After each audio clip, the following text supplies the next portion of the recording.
Africa during the 19th and 20th century. While the exact origin of the Afro-Bedouins is unknown, their ancestors were likely sold from East Africa during the 19th and 20th century. Ancestors were likely sold from East Africa during the 19th and 20th century.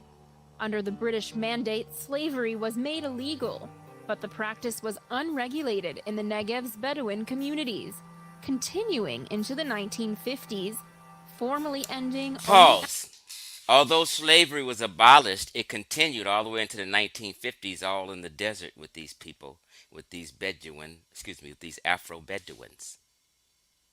After the State of Israel was born. During the 70s, the Israeli government began relocating Bedouin tribes to official settlements. Many Afro-Bedouins saw this as an opportunity to become landowners and move up in society. Today, around 60% of Israel's Afro-Bedouin live in Rahat, the largest Bedouin municipality in Israel.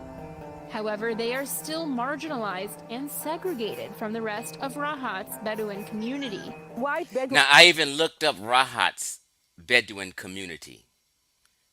I looked up Negev, the desert and stuff, and where they're at. So I've done a little further research, but I just want to play this and make it fast. Who live in Rahat consider them low-class people, and white Bedouin who live in Rahat. Now, she said white Bedouins who live in this place. So a lot of times throughout this presentation, you're going to see different Arab people or different Arab Jewish people calling themselves white. And they just do it to juxtapose. Like sometimes I'll say, I don't mean that North Africans are white, but sometimes I'll say black Africa, white Africa, just to juxtapose the two and show there's a difference. So listen. Consider them of Rahat's Bedouin community. White Bedouin who live in Rahat consider them low-class people, and they call them even behind the back slaves.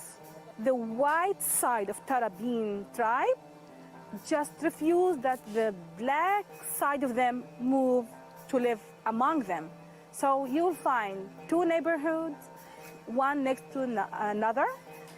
One side is black and the other side is white, and there is a barrier between them.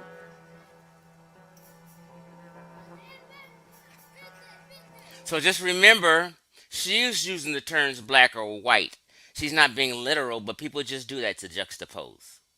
Okay?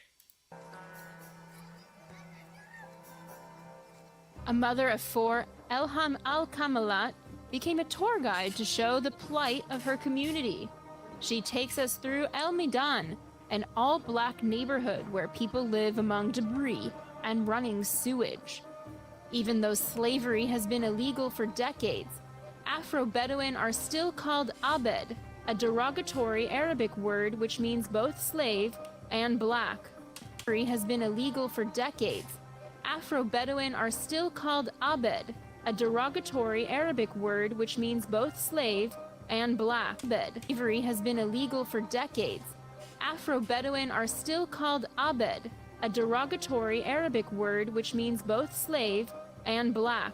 I played that a few times because I'm going to show you the definition of Abed after this video in a couple minutes. And that's what they call it. It means black or slave. Abed. But change is on the horizon. For the first time, an Afro-Bedouin was elected into the municipal government. It's easy to blame others for your situation, but we decided to take responsibility for ourselves. We wanted to make a change from the ground up, and we decided to cooperate with the local government. It was important for us to break tribalism in Rahat and give everyone a feeling of belonging. Before being elected to city council, Majid Abu Bilal made his life's work to improve the status of women and children in Rahat. His NGO stepped forward, increased the rate of female high school matriculation from 70 to 99%. I must instill in the youth a sense of I'm going to fast forward a little bit. self-respect. Black candidates were on the ticket, and many felt pressure to vote with their traditional tribe. They asked them to elect their candidate, not to go to vote to another candidate, white candidate from other tribe. So we own you as a black people. You are part of our tribe. You have to vote for someone that we choose for you. So basically, they're Arab citizens, just like in America. A citizen, you guys are Americans, where you can practice in the political system and vote. That's where you're a citizen at. That's where your nationality.